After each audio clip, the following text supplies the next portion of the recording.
Welcome to Our Girl Relationships. We talk about the problems people face in their day-to-day lives. Let's start with the video. Growing up, we were three siblings. The eldest was my brother, 28, male. I, 26, female, was the middle child, and then the youngest was my sister, 23, female. I don't remember much as we were very young back then. From what my brother told me, things started to change right after my sister was born. In no way did we blame her, though. When I was a kid, I was quite happy to have another sibling to play with. We both were. But soon, we were cast aside, and all the attention at all times was on her. My brother was older than me, so he could see it happening way before I noticed. I remember a few things, though, like when my sister and I used to play, if she so much as started getting fussy, my parents would immediately intervene.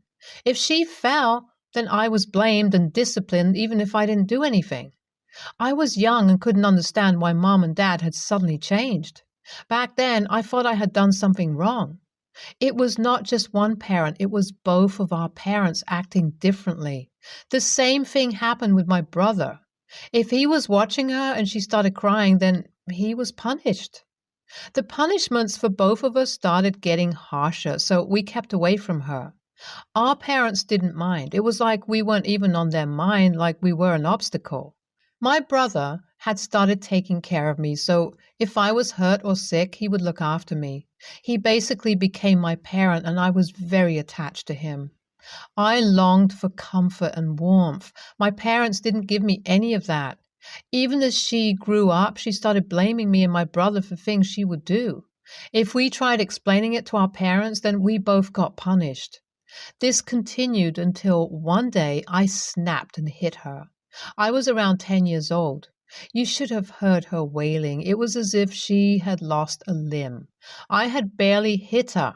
It was a pat on the back. I was angry. I didn't know why she acted like that. I was going to get punished anyway, so I actually hit her. We had a cat fight, pulling on each other's hair and tugging at each other's clothes until my father came home and separated us. He was at the neighbor's house. He asked what happened, but it was obvious to me that she was his precious. He looked at her so concerned, and he looked at me angrily, so I just ran up and locked the room. While running up, I screamed at him, telling him that he wouldn't believe me anyway. I was punished, and they made me do all the house chores too. The next day, I was sick. I was extremely tired and angry. Being sick made me feel worn out.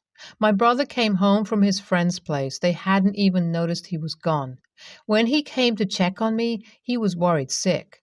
He cared about me more than my own parents did. He picked me up as I was crying from the high fever. He called our parents, but they just told him to give me medicine from the cabinet. He had already done that. He wet a cloth and put it on my head, trying to get my fever down. He was there with me for the next 2 days, taking care of me. Our parents didn't even check up on us. Their youngest was fussing again, telling them her body hurt, so they took her out. The same thing continued until I was 13 years old. My brother and I kept out of her way as much as we could. It was better for us not to stay at the house because the punishments were getting rough. My brother usually hung out at his friend's place, so he started taking me there too. His parents didn't mind us coming over, and his friend treated me like a sibling. I would always cry when they, his friend's parents, would get us gifts for Christmas. They had an idea of what was going on, but they weren't aware of the whole situation. My aunt and uncle from my mom's side had come to visit us for a few days. They had spent their time traveling all over the world. My brother and I had probably seen them once or twice when we were young. They were shocked by what was going on and confronted our parents. No one in their right mind would treat their children like that. They had seen me getting punished and had immediately intervened. An expensive vase had been broken and the blame fell on me. They had seen my sister push it over, but my parents somehow turned that around and put it on me. My mother got angry and told them that if they were so worried about me, they should take me with them because I was a horrible child. I started crying and my brother tried to comfort me. He tried his best to protect me, but then we both got the brunt of their anger. My aunt and uncle got into a fight with them. We left that night itself. They had taken both my brother and me, comforting us along the way. My parents didn't care. In fact, they were happy to get rid of us.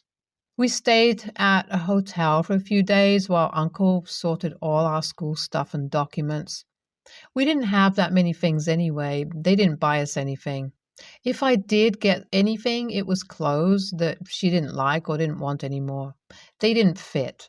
I mostly wore loose clothes. My aunt and uncle lived in another state, so we were leaving everything behind here. Before leaving, we said goodbye to my brother's friend's family. His mother got a little teary, but they were happy for us. Once we got to our new house, we were genuinely surprised by how big it was. It was beautiful, but when we entered, we didn't touch anything. It took us time to get comfortable there, but we were safe. We didn't have to watch our backs anymore. Aunt and uncle made sure to get full legal rights from our parents. It wasn't much of a struggle. Parents agreed happily. Me and my brother had been enrolled in a new school. They had taken us shopping. We got our own rooms, but I still slept with my brother in the beginning. We had gotten a fresh start. Aunt and uncle saw how scared we were, and they had a talk with us and decided to put us in therapy. It honestly helped a lot. 2 years passed and it was their wedding anniversary. We asked them if we could call them mom and dad, and they were so happy. Dad even cried a bit. It took us time to adjust, but we were finally a family. I loved it. My brother was happy and I was happy. This was what it felt like to be a family. We were overjoyed. The rest of our family had been made aware of the situation too. Slowly by slowly, everybody had cut them off. I don't think they even noticed. They were too busy pampering their golden child. Time passed and we had no contact for years. My brother had gone to university and graduated. I went to the same university as him and graduated after. Our parents, aunt and uncle, had paid for everything, and we both had been granted a scholarship too. We both landed good positions and side by side started a small business with our uncle and aunt. I'm going to call them uncle and aunt here for context purposes. We had fun with our small business, but slowly it had become huge.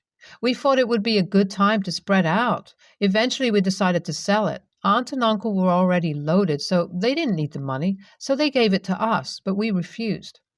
Eventually they invested it and kept us as nominees. A year later, we all decided to travel as a family. It was something my aunt and uncle loved doing, and we took quite a few trips growing up with them. We were grateful that they had found us and took us in without hesitation. While traveling, we obviously posted pictures of us. I was around 25 years old then. It was fun. The rest of our family was happy for us. Our birth parents seem like a bad memory now. We had no contact with them, and they had no way of contacting us. While we were traveling, one of our family members contacted my aunt, making her aware that my birth parents had gone into debt, and it was bad. They told us that they were contacting different family members, trying to get them to pay it off for them with promises that they would pay it back. Birth parents hadn't contacted them in years, and now all of a sudden they're in trouble and desperately begging for help. Nobody was willing to help them. That debt was infinite. It turns out their little princess had them taking loans left and right to keep up her lifestyle. They knew what they were getting into, but kept taking loans. My aunt was told that they were trying to contact our family for money. It looks like they had seen our pictures on social media and sent us message requests. Me and my brother weren't even aware of it and could care less about them. What were they hoping for? That we would help them after how they treated us? Somehow they managed to get my contact number. They called me and I didn't think much of it. It was an unknown number, but I answered it thinking it could be someone's new number. I was chilling with my family when I received the call. We were still traveling. Once I answered it, I heard a frantic voice on the other side saying, she picked up. I didn't recognize the voice, so I asked who it was. She told me, I'm your mother. Honestly, I was confused for a second. I looked behind me and there was my mother, aunt, sitting there. I questioned, Mom? and I could hear her frantic voice saying yes multiple times. My mother, aunt, looked up with questioning eyes, asking who was on the phone. I then realized and immediately hung up and blocked the number. I told my aunt, uncle, and brother what had happened, and they seemed worried. They didn't want them to harass me, so they suggested that I get a new number once we got back. I agreed. Soon, I started getting calls from different unknown numbers. It was getting frustrating. I knew it was them. I told my aunt and uncle that I was going to pick it up, put it on speaker, and tell them no for the money once and for all. They were hesitant but decided that it was better to get rid of him. I got a call again and answered. I put it on speaker. It was both of them and their child. I asked them why they were spamming me and told them to stop it. At first, they apologized, saying they missed me and wanted to meet me. They were proud that I had become rich. I didn't buy any of it and told them to get to the point. They asked if I could loan them some money and if my brother could too. I said no. They tried to convince me, but I told them not to contact me again. My family wasn't going to help them. I told them to ask their golden child for money, and they got pissed off. They were trying to act nice, but they obviously couldn't hold it together for long. My sister tried talking to me, and I told her that I had no interest in talking to either of them and was about to hang up when they both burst into a fit, telling me that I should watch my language while talking to them and that they were in debt because of me. I called them out on their bullshit. My parents, aunt and uncle, wanted to intervene, but I told them that I could handle it. I recited all the incidents from childhood and gave them a reality check, saying that I didn't owe them shite, and neither did my brother. I asked them who gave them the guts to contact us. My brother burst out too, taking the phone from my hands and started to yell at them, reminding them how they tortured us and how dare they try to put their debt on us. He told them that he wouldn't even go to their funeral and demanded that they not call us again. If they tried this shit again, he would sue them for harassment. The other side of the phone was dead silent. You could only hear whiny cries from their child. It looks like they had forgotten how they treated us, and this was a welcome reminder. We hung up then.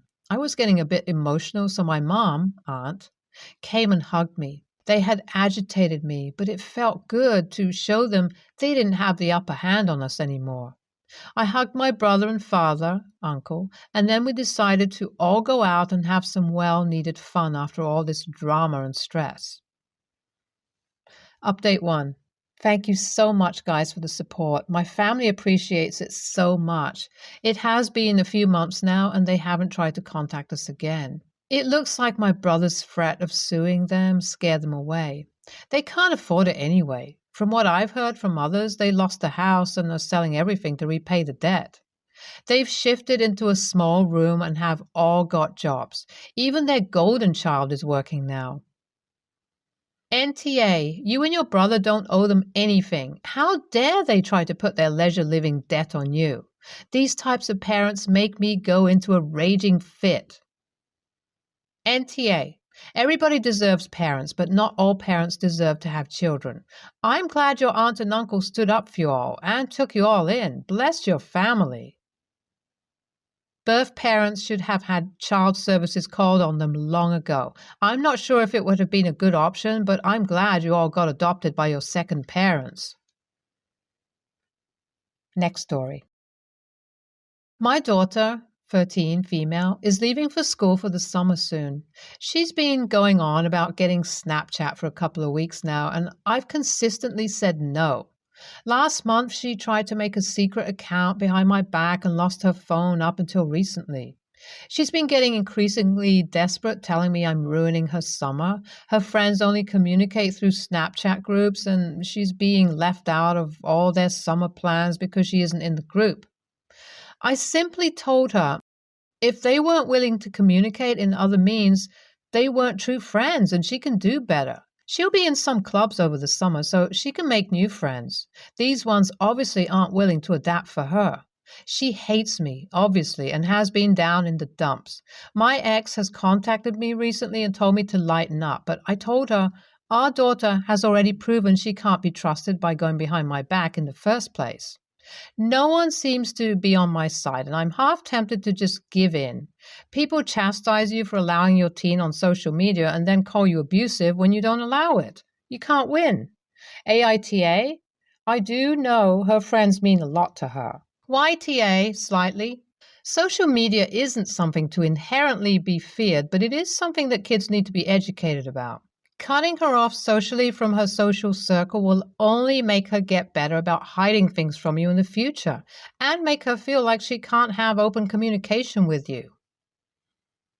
Next story. I have 2 kids. One is from me and my wife, and the other is from my wife's previous relationship.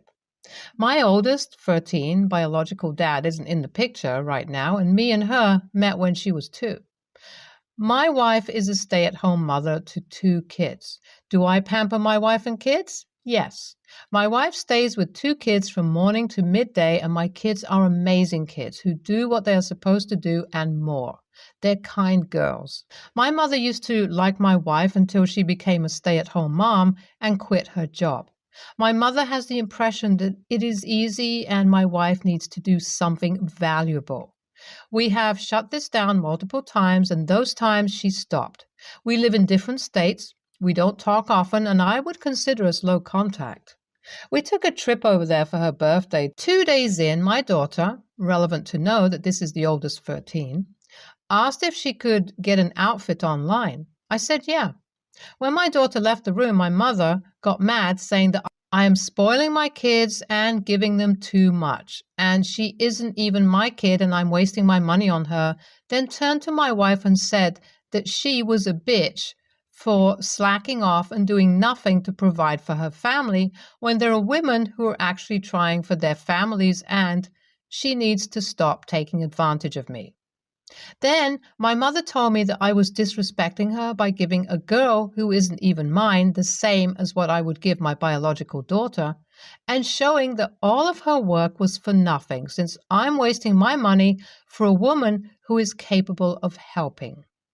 I wasn't even going to argue. We told her 3 times on separate occasions to cut it out, and now she's insulting me, my wife and my daughter. I find it ridiculous. I told her to stop being jealous of my family because of her anger from her past, and that it's none of our fault. I said we will not be reaching out to her until we, me and my wife, come to an agreement. My wife doesn't have it easy. She still takes care of 2 children and makes our house a home. Not everyone can just do that. We would absolutely fall apart without her. I don't waste my money on any of my family. They are my children and my wife. If I'm not giving my money to them, then what the hell am I even working for? And my daughter, whether she came from me or not, is my daughter. I do treat her like I treat my younger daughter, and they call each other sisters. I don't think you need blood to make a family. I've gotten calls from my sister and my aunt saying that she is stressing too much over this and it's not good for her health, and I should ease up on her because this is how she was raised and it's because of what she sacrificed. I know it can seem harsh, but I'm so over being disrespected and my wife being disrespected because of how we choose to live. But I can also understand that people have a one-track mind sometimes, so AITA? NTA, not even remotely, and I commend you for standing up for your oldest daughter. Your mother is selfish and entitled, thinking that your wife has to do anything. You two have a good relationship, and the way your marriage works and how your jobs work seems really effective and something you're happy with. She's your wife. Of course you want to pamper her, and absolutely, your daughter asking for an outfit isn't something that's out of line. And even if it was, it isn't her place to decide. Thanks for being a great dad, OP. Wow, NTA. Sounds like you're better than your mom since you were both raised the same way. Yet you came through with your head screwed on straight and your mom's is still a bit wobbly. Stay tuned for more stories from our girl relationships. All right, everyone's presentations are done. Nick, the manager, said as he tried to move the discussion forward. Excuse me, I haven't. I recently found out something. Nick interrupted me and began to speak. There's apparently someone in this department who didn't graduate high school and is just a part-timer. Meetings should be for employees only. Absolutely right. His lackey, Mike, of course, agreed with Nick. I'm leaving. After leaving the meeting room, I started to shut down my computer. I noticed that an email had arrived, not in my personal inbox, but in the company's shared email. Thinking, there's no point in speaking up, no one will listen, I went home quietly. The next day, I heard a commotion from Nick's desk. He was staring at his computer screen, his face pale. Nick! Is something wrong?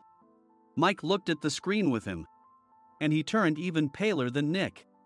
Why is he so angry? Knowing the reason for Mike's distress, I thought to myself, serves them right. My name is Adam. My mother passed away when I was in the 9th grade, and I was raised by my father. Well, you could hardly call it being raised. After my mother passed, my father changed.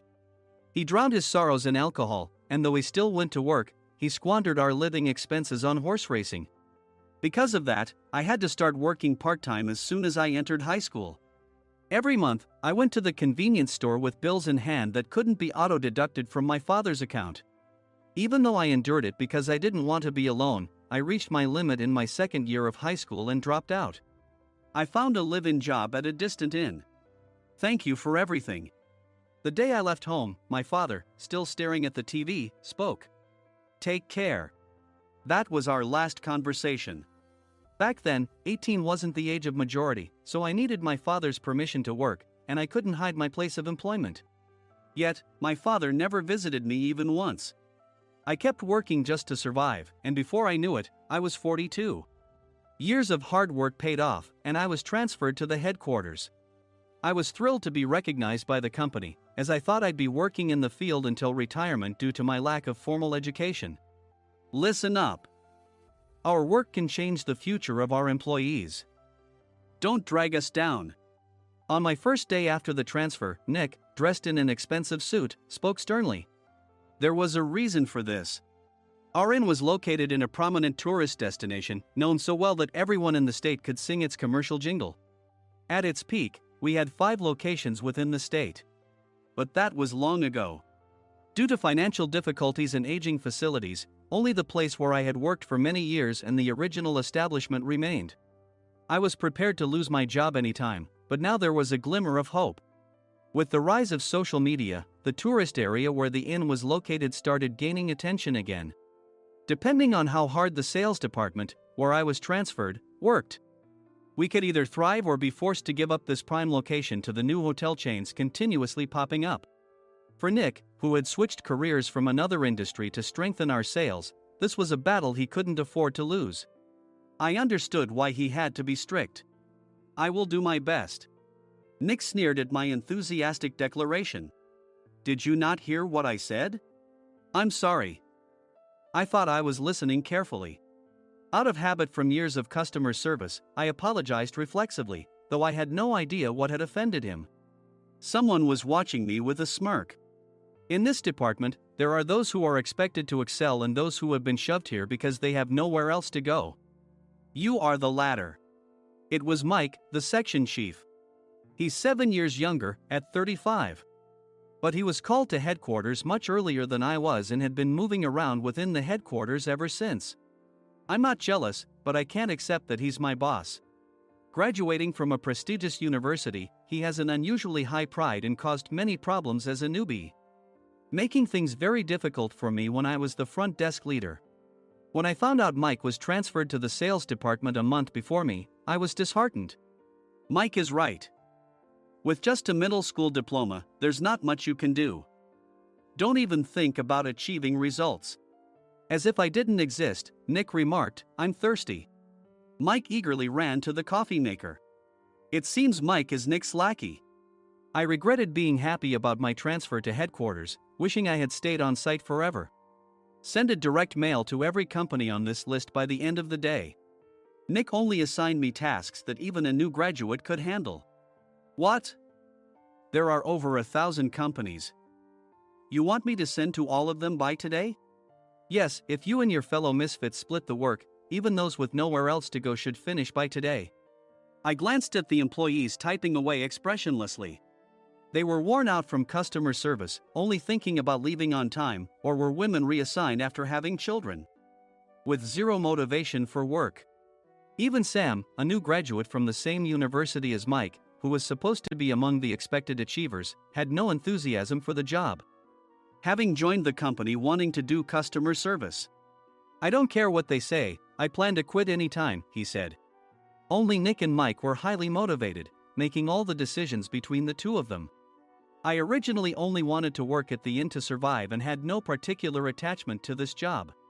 I swallowed my words, thinking I had no right to reprimand them. About a month after the transfer, Nick told us with a frustrated look. "To commemorate the 50th anniversary, we've decided to create a plan exclusive for one group per day." Originally, Mike and I were supposed to come up with it, but our president, Mr. Thompson, insists on hearing everyone's opinions. "So, you all get a chance." As Nick explained, Mike began handing out prints. "Make sure not to embarrass Nick. If your ideas are half-baked, you'll have to redo them." It seemed that they had printed his handwritten notes by Mr. Thompson, which included several questions and a section for free responses. It made sense why Nick had to seek our input, given that all responses had to be submitted to Mr. Thompson. We were given a week to think about it, and a meeting was scheduled to compile our ideas. My plan is to let guests enjoy both the old and modern America. Nick began the presentations. Guests would watch a master confectioner at a nearby traditional sweet shop make sweets in front of them. The welcome drink would be premium tea in a bottle. Nick's plan was certainly attractive. After his presentation, Nick called on us to present in the order we were seated. Just as I stood up for my turn. "All right, everyone's presentations are done." "Excuse me, I haven't. I recently found out something." Nick interrupted me. "There's someone in this department who didn't graduate high school and is just a part-timer." He was likely talking about me. I joined the company as a part-timer and was made a full-time employee when I turned 20. That was 20 years ago, so Nick and Mike probably had no chance to know until recently. Meetings should be for employees only. Absolutely right. After that, Nick kept creating opportunities to solicit everyone's opinions, purposefully excluding me from speaking. The meeting unexpectedly heated up and went past the scheduled end time. A few people asked to leave, and the discussion continued with the remaining few. "Still here?" Normally, you'd leave in that situation. Though I had no attachment to the job initially, hearing kind words from customers made me want to make them happier. For someone like me, with nowhere to go, the inn was my home and customer service was my life. I felt pathetic about my current self. "I'm leaving." I left the conference room and started shutting down my computer. I noticed an email had arrived, not in my personal inbox, but in the company's shared email. Thinking no one would listen to what I had to say anyway, I quietly went home. The next day, while preparing the DM as instructed, I heard a commotion from Nick's desk. In his haste to stand up, he hit his knee on the desk. He stared at his computer screen, his face pale. "Nick? What's wrong?" Mike, thinking he should be the first to rush over, approached Nick while still wearing his coat. He peered at the screen with Nick. And he turned even paler than Nick. Why is he so angry? Who is responsible for this company? Nick, more irritated than ever, asked, and Mike answered without checking. Probably Sam. Sam wasn't there because he was attending a morning training session for new hires. Nick gave up on getting angry and returned his gaze to the screen. They were looking at an email that arrived right after the end of the working day yesterday. Apparently, no one, including me, had checked it before leaving. The email was from a large company that used us for their annual employee trips. The president and executives of that company also frequently used our services personally. President of the company, Mr. Mason himself, had declared that neither he nor his company would ever use our services again. Well, some companies cancel their employee trips or stop using our services due to financial struggles. Let's just move on. Mike kept wiping the sweat from his forehead with a handkerchief. Knowing why Mike was so agitated, I quietly watched their interaction. Do you know how much revenue we get from that company? We can find other guests to fill the rooms, but we'll lose the banquet costs, gift shop revenue, rental car fees, and more. Moreover, the gifts were supposed to be prepared by the traditional confectionery shop involved in Nick's proposed plan. If it's known that we incurred such a huge loss at this critical time, Nick's position in the company would be jeopardized. Nick took a deep breath, seemingly trying to calm himself. All right, Mike. Go to New York right now and apologize to Mr. Mason. What? You're coming with me, right? I have urgent work to do. I trust you, which is why I'm entrusting this to you. Please. Mike, believing Nick's sincerity, agreed with a determined look on his face, saying, yes.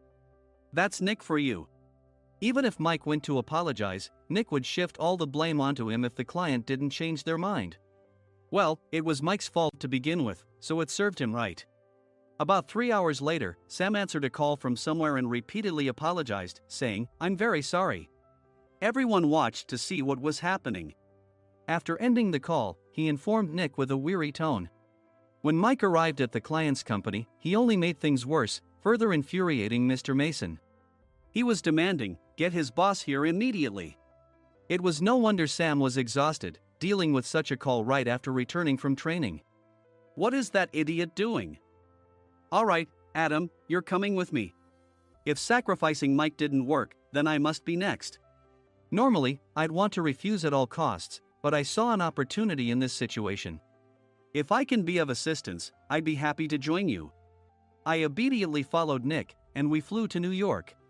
When we introduced ourselves at the reception, it became clear how serious the situation was. As the receptionist personally escorted us to the president's office. Angry voices leaked through the door, making both Nick and me uneasy. Excuse me. I'm Nick, the supervisor. I understand my subordinate has caused you trouble, and I deeply apologize. Nick, with his experience in the corporate world, knew enough to offer an apology before excuses. However, his customer service skills left much to be desired. I sighed as I saw Mike trembling like a small dog in the corner of the room. What kind of training are you giving your subordinates? Mr. Mason glared at Nick with a red face. The intensity of his gaze made even Nick take a step back. Regrettably, I joined this company only 2 years ago and was unaware of Mike's issues.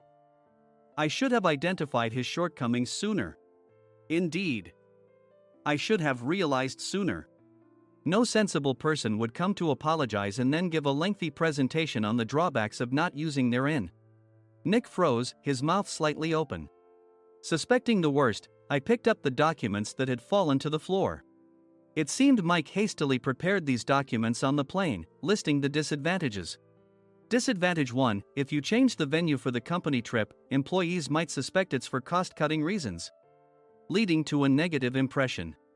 Reading it aloud half-jokingly, Nick snatched the papers from my hand and checked the contents with a furious expression. Among the stack of documents was a receipt from a nearby convenience store's copy machine. I felt a pang of dread, hoping he hadn't shown the receipt as well. What do you think he said when I asked what kind of nerve he had to do this? I'm very sorry. Faced with the dire situation, Nick must have thought there was nothing left to do but apologize. In a voice smaller than I'd ever heard from him, he uttered words of apology. He said, I'm a Harvard graduate. I don't believe I said anything wrong. Mike, what have you done? Forgetting his plan to pin the blame on Mike, Nick yelled loudly, even in front of Mr. Mason. I didn't do anything wrong. You're still saying that? Look at him. Mike pointed at me with a shaking hand. I was assigned to headquarters in my 20s and now I'm a section chief. This guy only made it to headquarters at 42. Everything I've done proves I was right. So why are we losing the contract? Having said his piece, Mike collapsed to the floor. Of course. You were sent there because you had nowhere else to go. Mike never expected to hear such words from someone he looked down upon. He lunged at me, and Nick hurriedly stepped in to stop him. Mr. Thompson told me Mike is a quick thinker, and to take good care of him. There's no way he was pushed aside. Don't make things worse here. He didn't say quick thinker, he said only quick-witted, didn't he? I don't remember that part. I recalled the many troubles Mike caused when he was a newbie. When Mike was on the front line, his pride was so high that he never apologized to customers. Customer service, especially in our job, doesn't work alone. It brings both good and bad situations. If the front staff or housekeepers made mistakes, or the cleaning company didn't properly clean a room, one had to apologize to the customers regardless of personal fault. Mike, in such situations, would never apologize, insisting he wasn't at fault. This often angered customers, and as the front desk leader, I frequently had to apologize on his behalf. He caused complaints and disrupted operations, which is why he was quickly moved to headquarters. In departments where he didn't interact directly with customers, his quick thinking was beneficial and things went well. But it seemed his flaws were starting to show. Corporate reservations are supposed to be entered into the system by the sales representative. But a quick check yesterday revealed that more than 10 items were missing from the client's reservation. The handover document clearly stated what needed to be prepared. Why didn't you enter it into the system? Why do we have to give them special treatment? Filling rooms near the banquet hall, setting up all the food in advance. Specifying the brand of wine, they're too demanding. No wonder he always angered customers, I thought, feeling a headache coming on. Grouping them in rooms near the banquet hall is for our benefit too. It makes it easier for the staff to set up beds and serve breakfast since everyone's schedule is synchronized. As for the other requests, Mr. Mason suggested them to lighten our load. I didn't know that. Nick finally seemed to realize that Mike was the one who had angered the client. What did you say to them? I just told them we wouldn't give them special treatment anymore. We shouldn't waste effort on things that don't bring in money. I was utterly exasperated at his lack of understanding of customer service. Of course, we shouldn't comply with unreasonable demands. But carrying over successful practices from past stays makes customers feel remembered and enhances their experience. Good memories encourage repeat visits. That's part of our job. I looked down at Mike, who was sitting on the floor. In our job, nothing is a waste. Mr. Thompson likely moved you to the sales department, hoping you'd finally understand this. How do you think he feels now that you've failed to meet his expectations? Mike, tears in his eyes, fled the president's office. I was amazed he still hadn't apologized. You have it tough, Adam. It's okay, we're all employees of the same company. I deeply apologize for this disrespectful incident. Especially after all the care you've shown us. If it weren't for you, Adam, I really would have stopped staying here. When I heard you were moving to the sales department, I was willing to reconsider if you handled it. Seeing us talk so amicably, Nick's face contorted. Do you two know each other? Adam's service is excellent. I always requested him specifically. Normally, we don't accept specific staff requests, but we made an exception for Mr. Mason, adjusting my shifts accordingly. He had personally stayed at our hotel just before my transfer, and during casual conversation, I mentioned, I'm moving to the sales department soon. If I hadn't told him then, things could have been much worse. Please continue to take care of us. I look forward to it. On the return flight, Nick awkwardly offered me a can of beer. It's still working hours. Of course, I had no intention of forgiving him for a single beer. Nick might try to pin everything on Mike and avoid any consequences. While pondering this, a startling fact came to light. Nick, the tea bottles for the plan have arrived. I handed Nick a bottle labeled with our inn's name. They look good. What are you talking about? These are plastic bottles. I had assumed we would use the trendy, high-end bottling tea. But what arrived were ordinary plastic bottles of tea with customized labels. The only unique aspect was the label, which had the inn's name, making it look customized. Upon further investigation, I discovered that a substantial amount of money was set to be paid to the tea company. It was priced like bottling tea. Does this plastic bottle really cost $100 each? The tea inside is specially blended for us. The extra cost is for that. Wouldn't it be better to use another tea company? Or is there a specific reason we must use this one? As Nick continued to make excuses, I showed him a printed email. I informed the tea company's president, Mr. Mitchell, that we discovered irregular payments and he confessed. He said you two were high school classmates and planned to split the extra money. That idiot. Why did he confess? That's not important. You should worry about yourself, this could turn into a police matter. Opening the bottle cap, I suggested. How about calming down with this tea? It supposedly has a relaxing effect. Nick drank the tea frantically. In the following days, decisions were made about their fates. Mike was reassigned to the General Affairs Department, with no chance of transfer or promotion, as per Mr. Thompson's orders. As for Nick, since the payment to the tea company hadn't yet been made, he narrowly avoided legal trouble. Instead, he was encouraged to leave the company, and to avoid further complications, Nick submitted his resignation. Rumor has it that connections between HR departments have made it difficult for him to find new employment. Even though it was good to have those two gone, something unexpected happened in the sales department. Everyone became motivated and united in refining the 50th anniversary plan. In the end, my plan was adopted. We collaborated with the Tourist Information Center to provide personalized guides. The plan, tailored to the number of guests, was truly special for the 50th anniversary. Hey, is Adam's family coming to stay? I immediately booked that special plan for my family. Sam noticed it on the reservation list and quickly picked up on it. Yes, I'm inviting my father. That's great. I might invite my parents too. I lacked the courage to face my father just as Adam. But here, with the confidence Mr. Mason praised, I felt ready. The 50th anniversary plan was a perfect opportunity to reconnect with my father. I hoped to bring back the days when we could laugh together as we once did.